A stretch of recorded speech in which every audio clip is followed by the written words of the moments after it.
So now that Shira's done, we thought it would be fun to have a general discussion / creative session about what we would maybe like to come afterwards. Now that the seasons are technically done, with the 5th season now just having finished airing on Netflix, what potentially could be done afterwards and what kind of story they might be able to cover.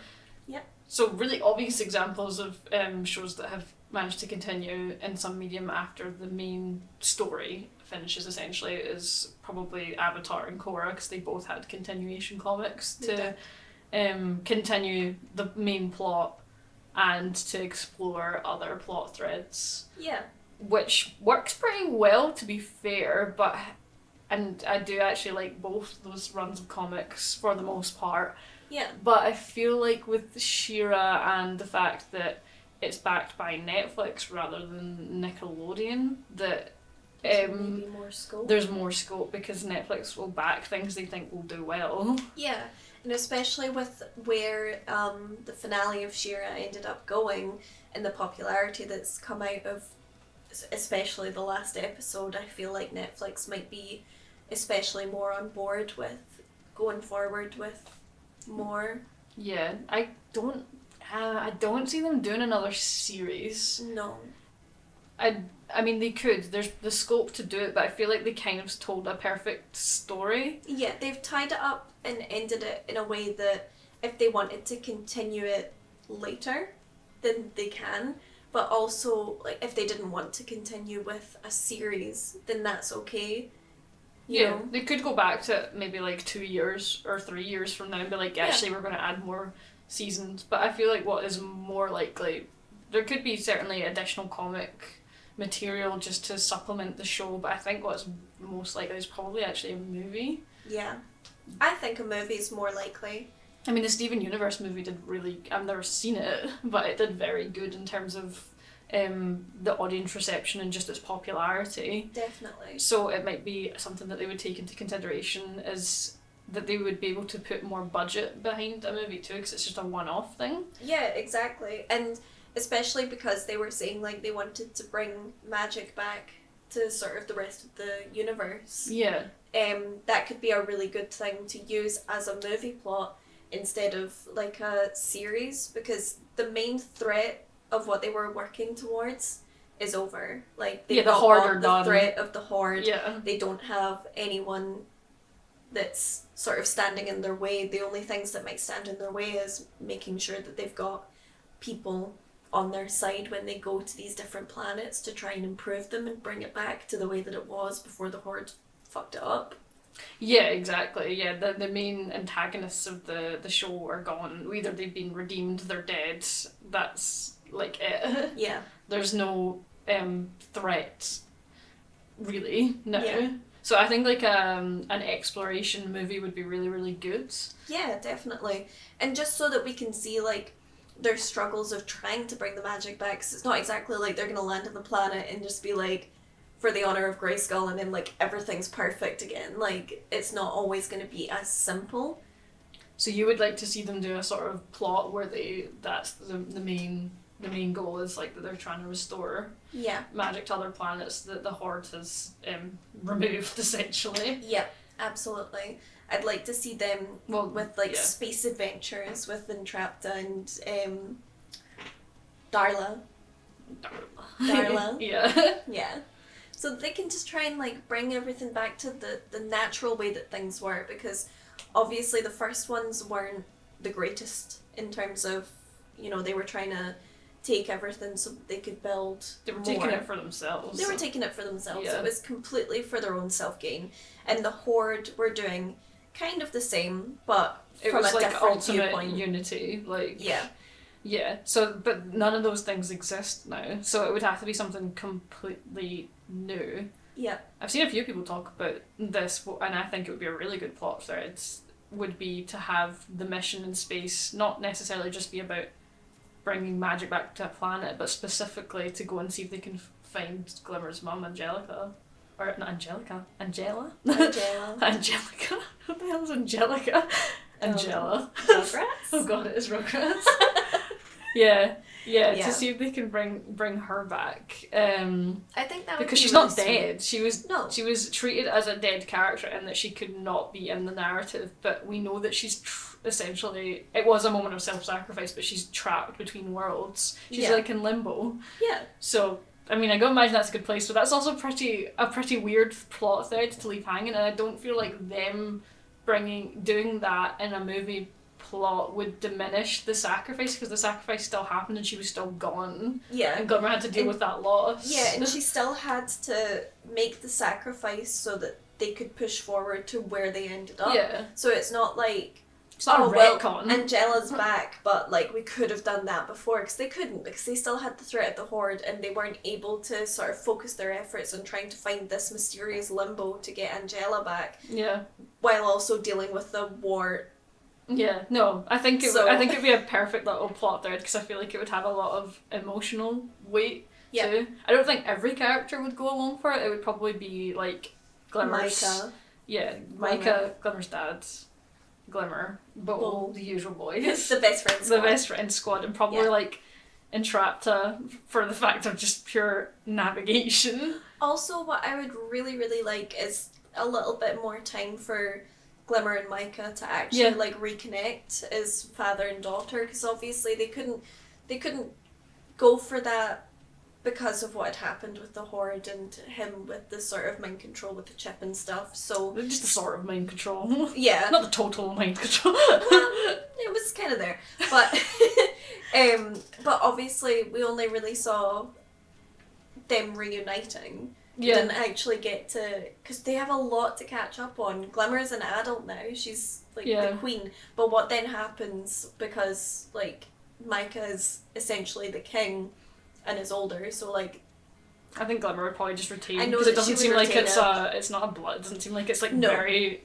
strongly geared towards like, oh yeah, it has to be the oldest male. It doesn't seem like that at all. No, not at all. But thanks, Dora. Yeah. But I feel like it might be, interesting to explore that. But not only that, obviously Micah, we know, is a very powerful sorcerer. He's a wizard. He's a very cool wizard. But and wizards are just angsty. They're angsty. But Glimmer is obviously wanting to try and connect with that, because it's what she has from her dad, and she's good at it, but like it was only Shadow Weaver that was teaching her. So it'd be really nice to see Micah teaching her a little bit more of what she would have been taught had been around a little bit more, I just think, which is a shame. I think the potential, like the potential for very rich interactions would be there, and then they would also have like the scope of, because it was different planets, it wouldn't really matter to what the canon had been in terms of like the environments and things like that, and the civilizations. It can be ones that they've never came across. Exactly. And again, they would have a good budget to throw at it, because it would be a one-off one, so they could make it like really high production value, which would be cool as well. And I'm pretty sure all the cast would come back happily. Yeah. And I know just from how Noelle's been on Twitter and stuff, she would 100% be down to write a film. Yeah. If Netflix came and were like, we want to make a movie, she'd be like, heck yeah. Yeah. Just let me keep it gay. Cool, that's fine. Exactly. And I feel like, especially because it's got, because I know that a lot of people are kind of scared to consume media that seems like it might be queer coded, and they aren't sure in case they get baited. It get baited, yeah. It end up a bait.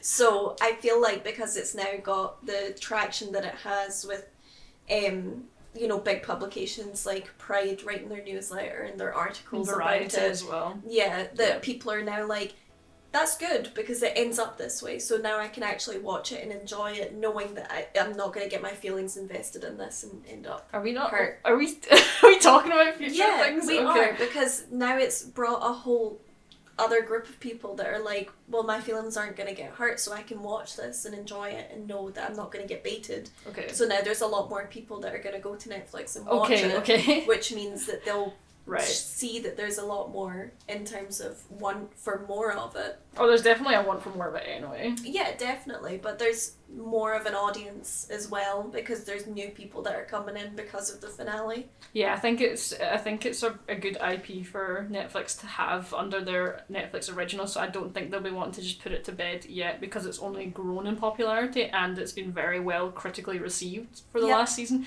And the season prior to this was banging too. Like, it's only got better in terms of writing every season, I thought. Absolutely. The pacing, I don't think there was a huge issue with pacing before, but certainly towards the end of the last 2 seasons, the pacing's just been perfect, and the way that the characters are, and the way that they've handled topics as well, has just been really refreshing to watch, because sometimes shows try and do things and you're just like, I clearly don't know what you're doing, but they've done it really good with She-Ra, and I like it. Yes, it felt very natural, which I think will help in terms of drifting from the medium of being just like an episodic series to a full-length movie. I think it would hand itself very easily over, actually. Yeah, exactly, and I think it would be good as well because there might be people that come across the film first if they did imagine and not really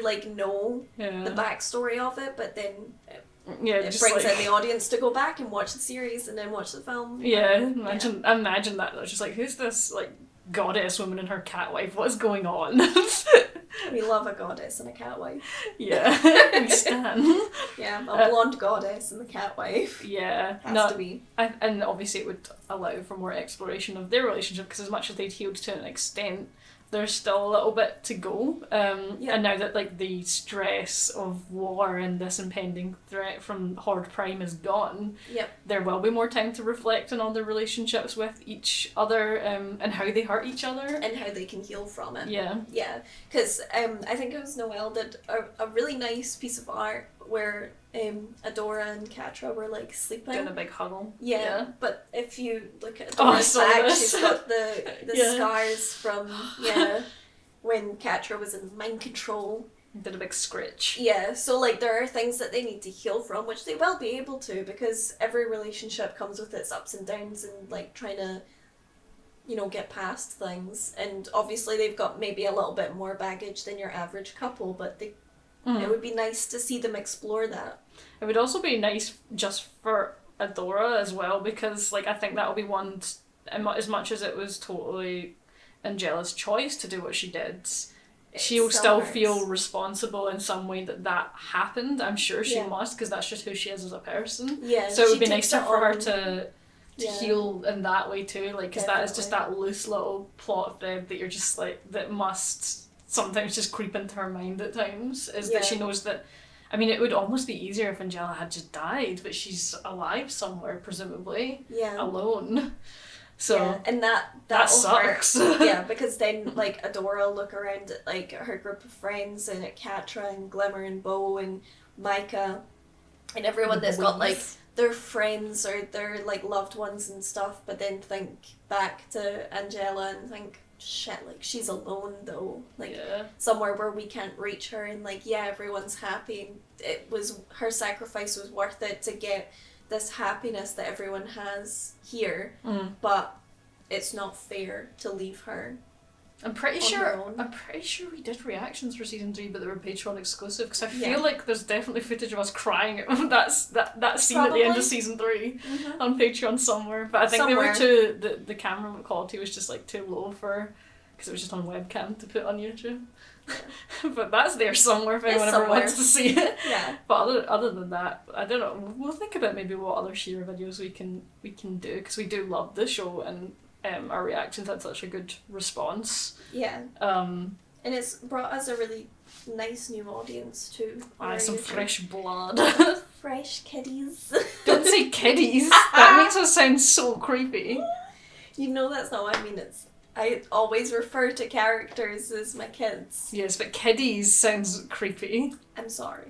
I didn't mean it to be creepy. Okay, let's just wrap this right here. Jesus.